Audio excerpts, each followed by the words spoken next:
afternoon. I am Beth Krasno. I am one of the founders of Thrive, Thrive Repayment, and Thrive Student Loan Advisors.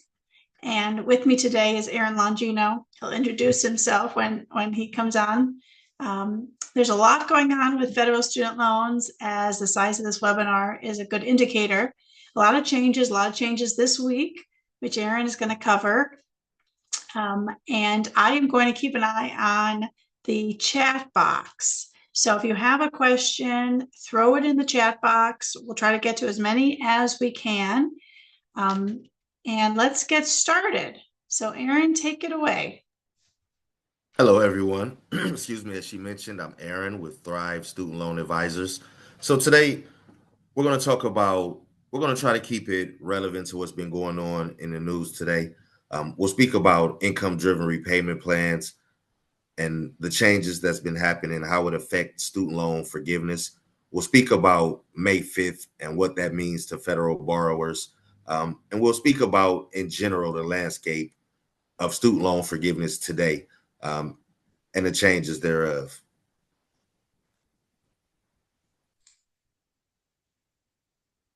So I'm going to jump in for 1 second. So one of our services, and I know some of the folks on this call today have utilized this, is that Aaron and his team are available to review your student loans. And Aaron will talk about that a little bit later.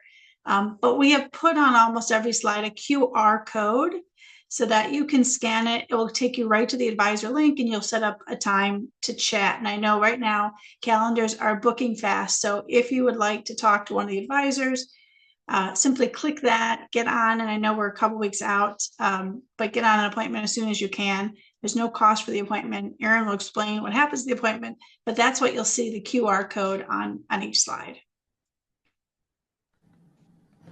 So what are income-driven repayment plans? And this is what's been in the news lately. So let's take a step back and speak about the SAVE plan. The reason the SAVE plan was tossed out, and I'll go more in depth later, was because they recalculated discretionary income. Income-driven repayment plans, they're based on what the IRS calls your discretionary income.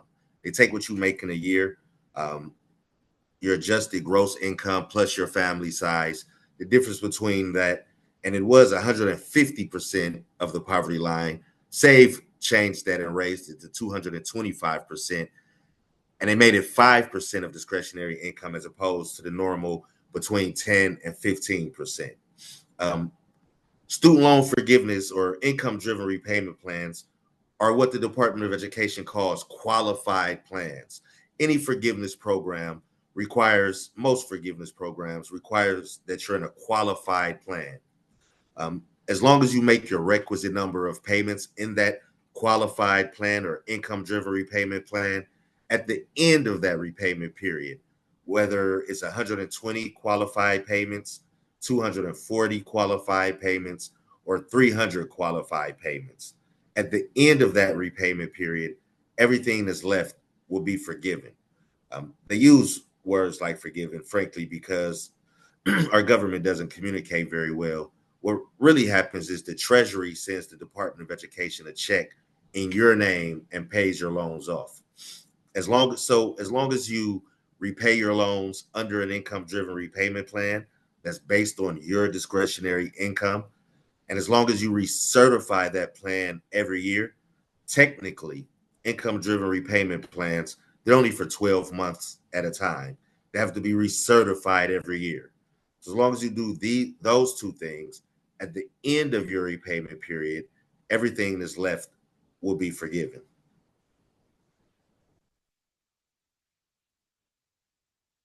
So this is an example. On the left, you'll see a standard repayment. Standard is just your default repayment plan. Everyone thinks that bill they receive in the mail once their student loans go into repayment, that's just what they have to pay. That's their student loan bill. That's the end of discussion. But it isn't. That's just in the default standard repayment. If you look here, this is your average borrower, a family of 5. They make $55,000 a year adjusted gross income, and they have a total of $50,000 in student loan debt. On the left is just your default or standard repayment. This borrower would be expected to pay $530 a month. Over the course of repayment, unconsolidated standard repayment is based, your payment amount is based on if you have your loans repaid in 10 years. Over the course of repayment, this borrower would be expected to pay $63,638.84. Now, if you take that same borrower, all things being equal, same income level, same family size, same student loan debt, but you place them in a qualified plan or an income-driven repayment plan, this particular borrower looks as if they qualify for public service loan forgiveness based on their repayment period. This borrower would qualify for a $0 a month payment, where a standard repayment would have you paying over $500 a month.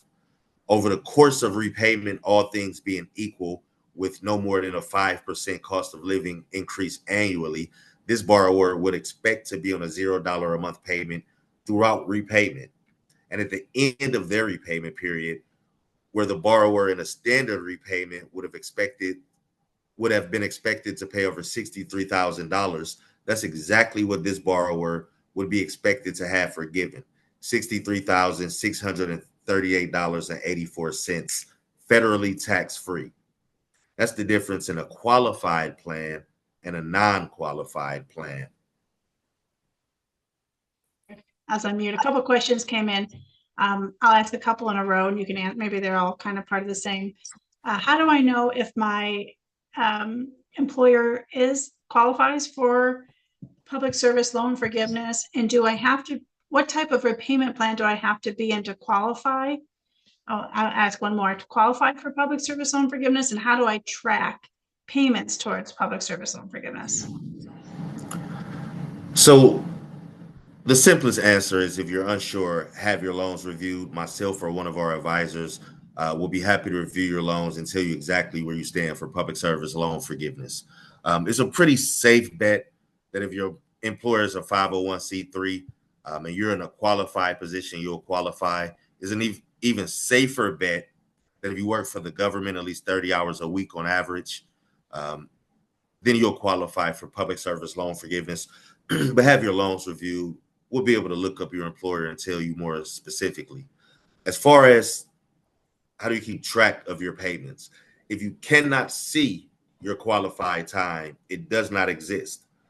Most borrowers that qualify for forgiveness programs by the Department of Education's own count, 98% of federal borrowers that actually qualify for these programs never get them. Usually, not always, usually, because while you as the borrower may qualify, and so you just assume you're in the program, your loans may not, and you've also never been enrolled into the program. So a simple way, if you can't see your qualified time, you don't have any, but have your loans reviewed and we'll be able to be a lot more specific. What happens if I miss a payment because I had a gap in my employment with a nonprofit organization? So if there was a gap in your employment with a qualified employer, then that wouldn't have been a qualified payment anyway. Now, you don't want to miss a payment, although one payment you aren't in any threat of going into default or becoming delinquent, but that wouldn't be a qualified payment anyway. But you won't have to start over. Once you gain employment at another qualified employer, your very next payment will be a qualified payment, and your time will just continue to tick from where you left off. That was actually a really good question. So the next question is asking about somebody who works for a for-profit employer. Is there loan forgiveness for them? So I'll go on to the next slide. That actually was a really good segue. There is. So 120 qualified payments is just for public service loan forgiveness, with the added requirement, of course, that you work for a qualified employer. But there's also student loan forgiveness that any federal borrower may qualify for. Same example, family of five, $55,000 a year adjusted, $50,000 in federal student loans. The same standard or default repayment, $530 a month, over $63,000 over the course of repayment. That same borrower who does not qualify for public service loan forgiveness would only be expected to pay around $118.36 a month. The Department of Education will factor in a 5% cost of living increase annually, although this is not the 1960s. Nobody gets a 5% raise year over year, but it's still a good estimation. That's why you have a different number for last month payment. They would expect that payments have gone up to about $145 at the end of their repayment period, which would be a 20-year repayment period, although it's likely 25 years now. But over the course of a 20-year or 240 qualified payments, this borrower would be expected to pay $28,320. And at the end of their repayment period, they'd have about $35,318 left. And that's the amount the Department of Education would expect to forgive. Again, federally tax-free. Aaron, if my payment through an income-driven payment plan is higher than my standard payment, does it make sense to apply for the IDR for forgiveness after so many payments? And I don't know how many payments, but maybe you can answer that generally. I think what they're trying to ask is if their standard repayment was higher than they would have paid under an income-driven repayment plan, can they get that time to count? That answer is yes.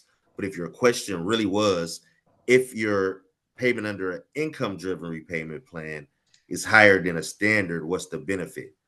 The benefit is the possibility of forgiveness at the end of your repayment period. If your income-driven repayment plan is slightly higher and it's still affordable, you don't have to rob Peter to pay Paul, so to speak, if you forgive the analogy, then the possibility of forgiveness at the end of your repayment period is worth the cost of admission.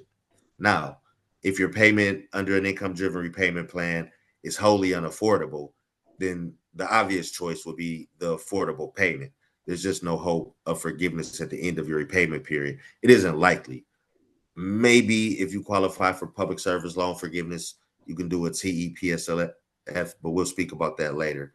But the goal in that scenario will be forgiveness if obtainable. So when we say student loan forgiveness, let's just take regular student loan forgiveness first. You have to have federal loans. Obviously, these are programs for federal borrowers. You must have direct loans. For example, Parent Plus loans on their own do not qualify for any type of forgiveness program. Perkins loans on their own don't qualify for any type of forgiveness program. FIFO loans on their own don't qualify for any type of forgiveness program other than the teacher loan forgiveness. But they all can be made to qualify. Each forgiveness program, whether it's student loan forgiveness or public service loan forgiveness, dictates you make a certain amount of either 120 qualified payments for public service loan forgiveness, or 243 or 300 payments, qualified payments for student loan forgiveness. Public service loan forgiveness has the added benefits that you also work for a qualified employer. They'll say full time, but as long as you work at least 30 hours a week at a qualified employer, it could be multiple qualified employers. That 30 hours a week can be cumulative. And all the forgiveness programs that we're discussing here today require you to be in a qualified plan or an income-driven repayment plan. So as long as you do those things, you'll qualify for a forgiveness programs. That's your end of the bargain that you're making with the federal government. If I agree to repay my loans under direct loans on a qualified plan, meet my requisite number of payments, the federal government will meet their obligation by forgiving those loans, or really the Treasury will pay them off in your name. What documentation do I need to prove that I've been working for a qualifying employer? You have to verify your employer. Have your loans reviewed. Would be more specific. We send that paperwork out to all our clients. The Department of Education is supposed to send it out. Oftentimes you hear people say that they didn't, but more often people just don't know what it looks like or what to do with it. So we like to do, the Department of Education is terrible at counting qualified time. They've never done it before last year. First it was Fed Loan, then it was Mohila. They both lost that contract because they weren't doing a very good job by the Department of Education's own admission. So now they're counting it themselves, which they've never done before. So we kind of like to over submit two separate ways to make sure that time is counted correctly. Literally, most of our day is going through clients' qualified time year by year, month by month, finding non-qualified time that should be qualified. So have your loans reviewed, and we'll be a lot more specific for your specific qualified time. So, as I mentioned, 98% of people that actually qualify for public service loan forgiveness and most forgiveness programs, they never get it. In my experience, the biggest hurdle to student loan forgiveness is normally your servicer. Your servicer are the state institutions that we pay tens of millions of dollars a month of our tax dollars to service our federal loans. And I'm of the opinion, I have to speak carefully, that they do is in their best interest as opposed to the borrowers. Mohila, for instance, has literally said in open court, student loan forgiveness is not in their best interest. They lose money and they're not in the business of losing money. The servicers very often don't tell people the correct plans or programs to enroll into for forgiveness purposes. They know exactly what you do for a living. For example, if you qualify for public service loan forgiveness, they verify your income either through the IRS or based on um, pay stubs that you send them. They know what you do for a living. Also, they have their favorite plans. It seems as if they like to guide people towards extended graduated or extended plans. But there's also administrative difficulties, processing delays, things just not being processed, or things, if you can see me, I'm using air quotes, that they never received that were submitted. Um, Also, borrower information. While the information is readily available, it isn't always easily accessible. They don't send it out, they don't make it plain where they put information. So people simply don't know how to qualify for those programs, which is why it's always best to have your loans reviewed, and we'll be able to point that out to you. So, as I began to say earlier, and I'll go into more detail now, last July, the court said that the SAVE plan could not continue. What they said more specifically is that the Department of Education, under no administration, can unilaterally change the definition or the calculation for discretionary income. Also, they cannot supersede Congress in how student loans offer forgiveness. The SAVE plan would have forgiven loans that originated at $12,000 or less, would have forgave them after 10 years without public service loan forgiveness. The court said they can't supersede how Congress wrote student loan forgiveness into law back in 1994. So between how discretionary income was calculated and how the SAVE plan forgave student loans, the court said it cannot continue. The Department of Education cannot calculate payments for the SAVE plan. They cannot accept payments for the SAVE plan. Even if you try to send in a payment to try to keep the interest low while you're on forbearance, as all 8 million borrowers that are on SAVE are on a forbearance, they won't apply that time to these months, but rather the months after you change from a SAVE plan. Also, there was a trickle down effect for two of the other three income driven repayment plans.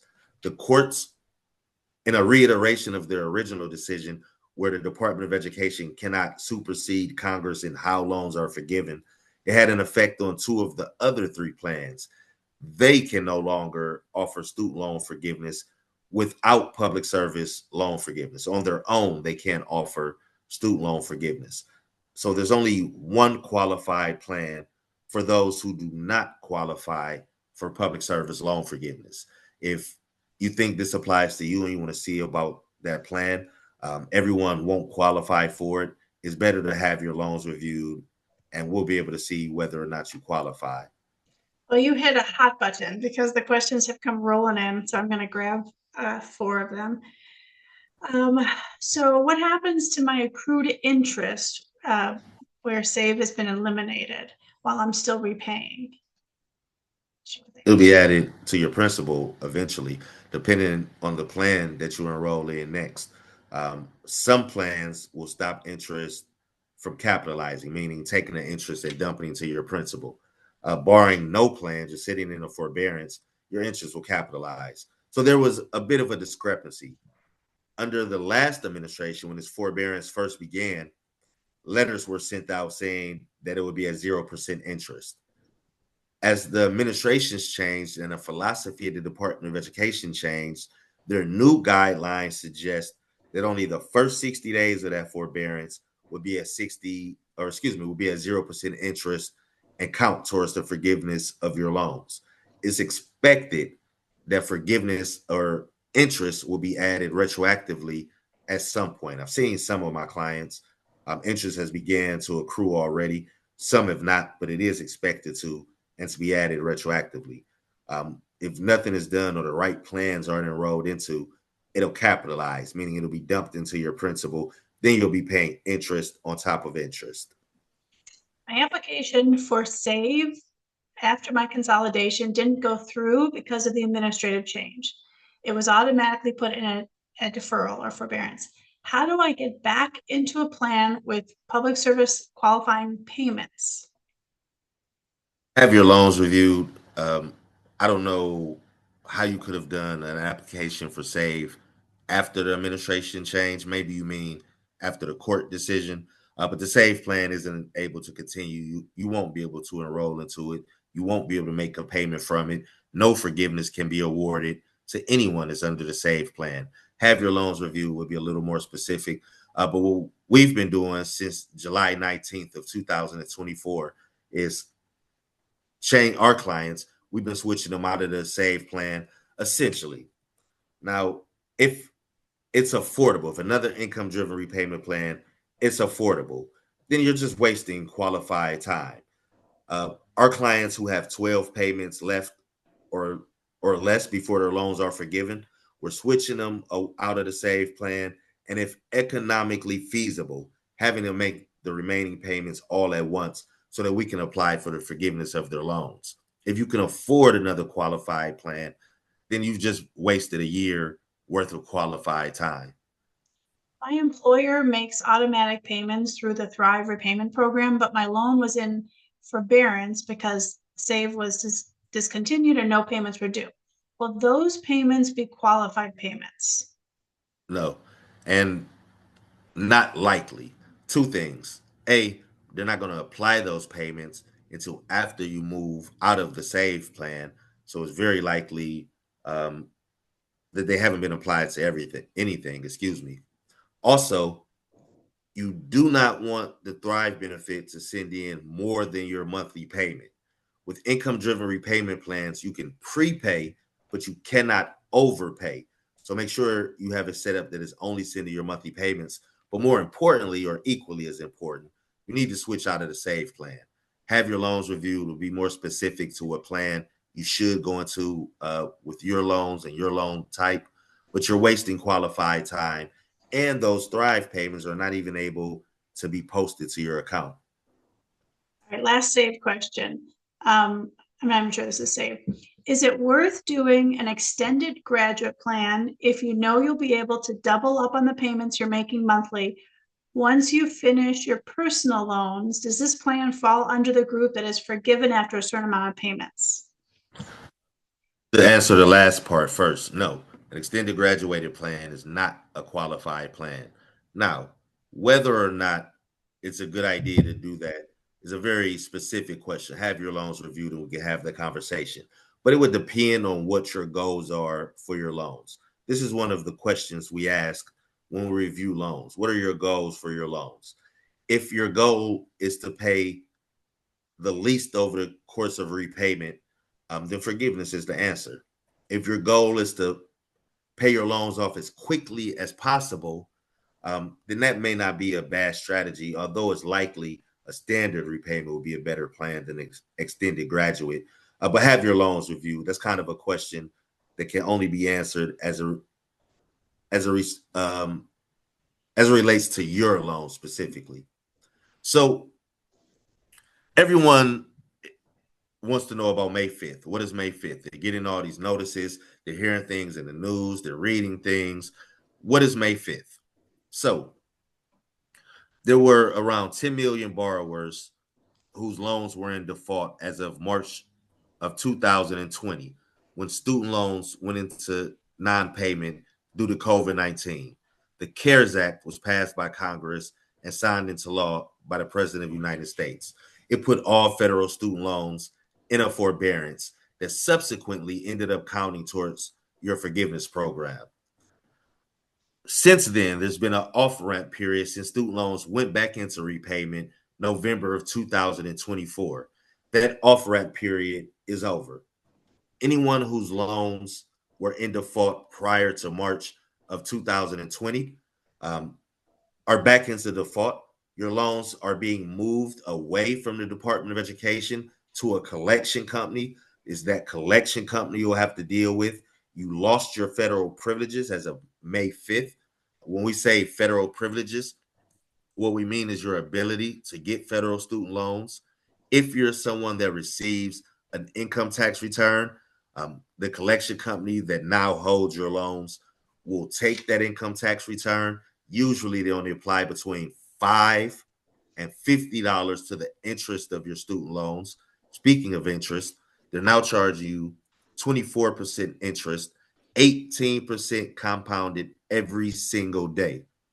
Also, you may not have, there are borrowers who may not have been in default March of 2020, uh, but may have been a month away, 2 months away. When we say default, you've defaulted on the plan you've agreed to repay your loans under. You've gone 270 consecutive days or 9 straight months without making a payment. So there were people that maybe they were 6 months behind. Maybe they were 7 or 8 months behind. But those same people have not made a payment since November of 2024. Now they're lumped in with those who are already in default. After May 5th, you're going into default as well. There are people that were not in default or even behind in March of 2020, but they haven't made a payment since student loans went back into repayment November of 2024. That was 7 months ago. 7 months ago. I had to make sure my math was right. So in another 2 months, you'll be going into default and lose your federal privileges. For those that were maybe a month or two behind when student loans went into a payment pause in March of 2020, now you're 9 months behind and you're going into default. But that isn't even the worst case scenario. The final stage of default is what's called garnishment. There's an actual judgment against you in a court of law. They'll take 15% of every taxable income you receive, whether it's employment income, unemployment, some investments. If it's taxed, they'll take 15% pre-tax of everything you receive for the foreseeable future. It's extremely difficult and extremely expensive to get out of garnishment. We're able to help, but even we sometimes would hope to help you before it gets to that point, but we are able to help. So if you are someone in default, the collection companies will only tell you about one way to get your loans out of default: a rehabilitation program where you negotiate with the collection company to a fair and reasonable payment of which you make for 9 consecutive months. The problem is it's a collection company. They're not the federal government funded by your tax dollars, so they have their own set of rules. They're still able to resell that debt until after the fifth month, which means you'll make your first 3 or 4 or 5 payments in good faith. You'll go to make that fourth, fifth, or sixth payment, and now your loans have been sold to another collection company. Not only do you have to find which collection company it is, but now you have to restart that rehabilitation program from month one. Those previous months won't count. Sometimes, for some borrowers, there are simpler ways to get them out of default. Have your loans reviewed. Those really specific to how your loans are set up, and we'll be very upfront about the best way to get your loans out of default. A couple questions, Aaron, and I'll try to make them a little shorter. Someone's asking about being in default and how does it affect their credit report? Are there any new federal or state programs that offer relief for defaulted borrowers? And how quickly can I get back on track and stop collections once I take action on my defaulted loans? Ask the first one again. The credit report, does being in default So affect your credit report, and how she's asking how do you repair it over time? default absolutely affects your credit report. Just going into delinquency, which is about 3 months behind, people have reported to their credit score dropping by as many as 200 points. Now, I'm not a credit expert. You may want to consult with one, but it absolutely affects your credit report in negative ways. It absolutely will stop you from closing on your dream home. It absolutely will follow you around, and have negative impacts on more than just your credit. There are ways to remove it from your credit, even sometimes retroactively. That's one of the good things about a rehabilitation program. It will retroactively remove that from your credit. But the best place to start is have your loans reviewed to see which is the best method for you. You don't want to sit in default. You definitely do not want to fall into garnishment. That is by far the worst case scenario when it comes to federal student loans. How quickly can someone get back on track and stop collections once they take action? It depends on what that action is you took. Um, Sometimes, maybe in about a billing cycle or two, about a month or two, sometimes not until after the fifth month of that rehabilitation program. That's really more loan specific.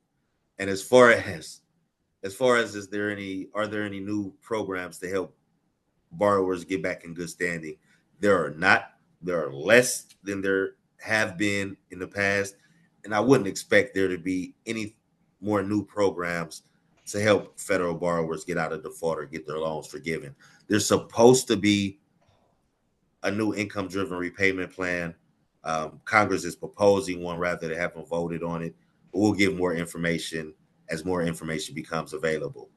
So most of the time, most people do not know the qualifications for public service loan forgiveness.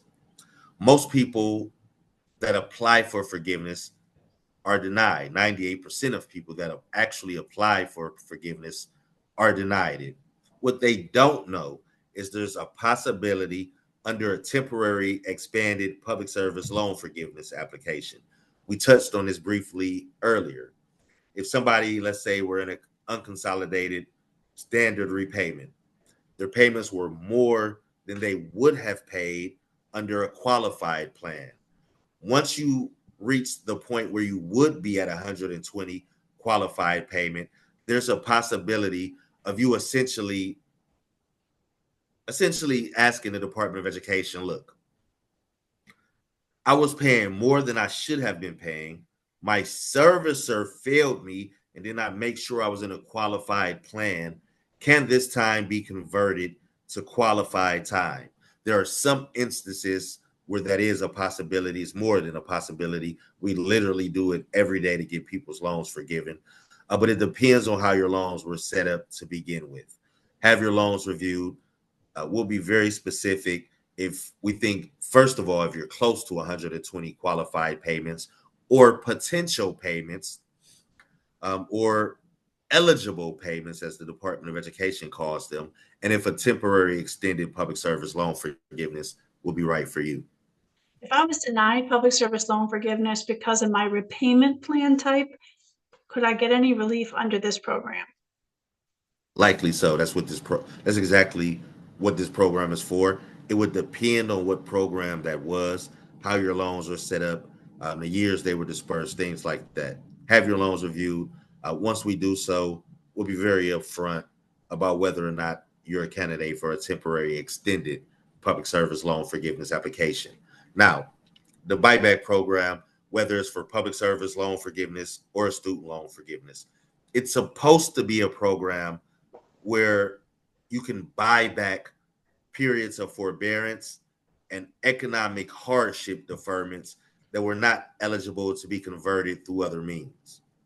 I say it's supposed to be because it's looking as if the Department of Education is not accepting applications for buyback for time you were under the SAVE plan.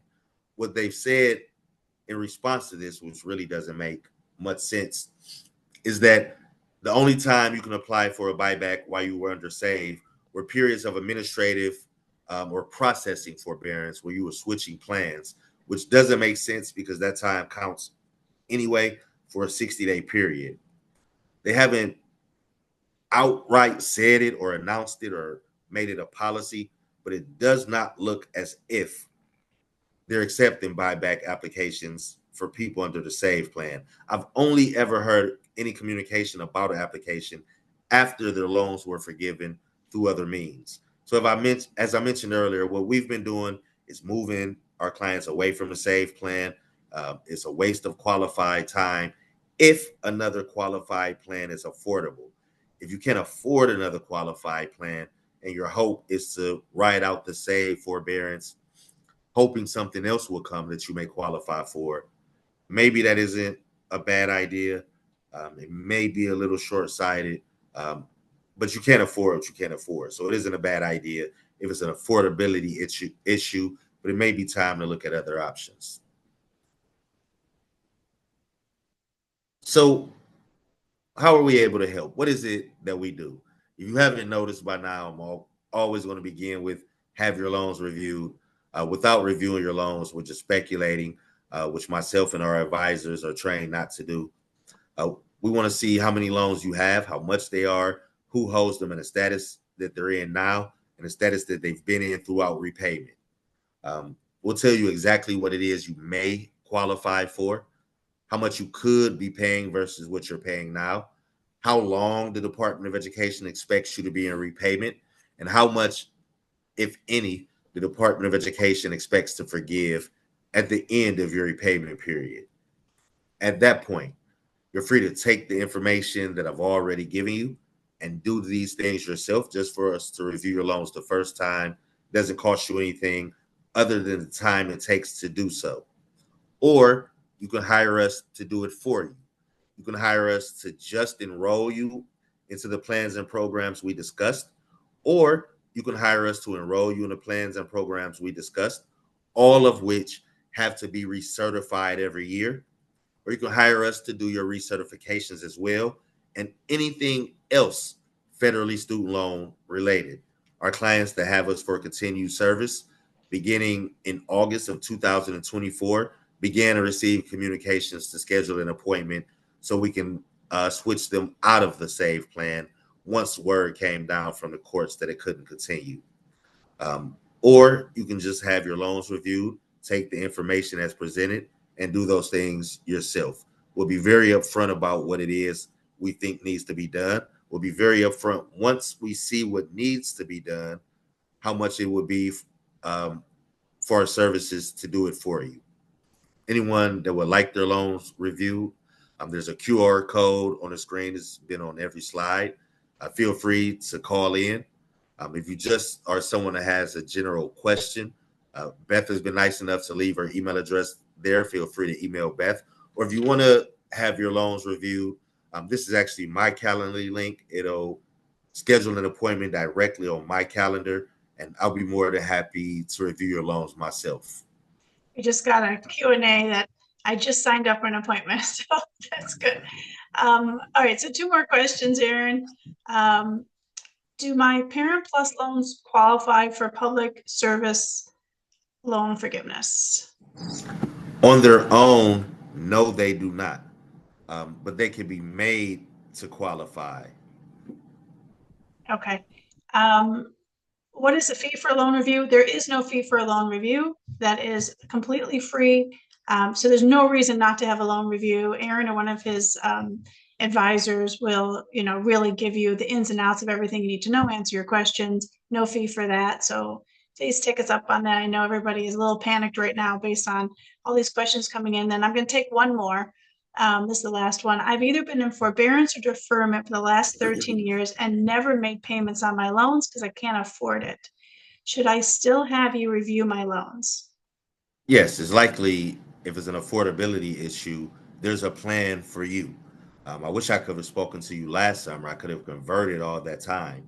Maybe we still can absolutely have your loans reviewed. You don't just want them sitting there in forbearance, accruing interest, or going into default. Definitely. Yes, absolutely. Have your loans reviewed. You don't know how many people we speak to that thought there were no options for them, and there are. There's over 70 different options for repayment. Either myself or our team of advisors will find you one. Thank you. And I apologize we didn't get to all the questions, but I know that time is limited today. And I want Aaron to get back on his reviews because I know a lot have come in just since we started this webinar. So thank you all very much. If you've got a quick question, you can send it to me. If I can't answer it, I'll ask one of the advisors. But if you want to have a loan review, oh, Aaron, what do they need to bring with them to a loan review? And I'm almost shocked I haven't said this all throughout this. So if you haven't noticed by now, I'm not a fan of the servicers. I'm of the opinion they do is in their best interest as opposed to the borrowers. Even their websites, if you know what you're looking for, are really nonsensical. We would much prefer to review your loans on the Department of Education's website, studentaid.gov. If you could have your login for the Department of Education's website, studentaid.gov. All right. Thanks, Aaron. And thank you all very much. And take care. Have a good rest of your day. Bye-bye.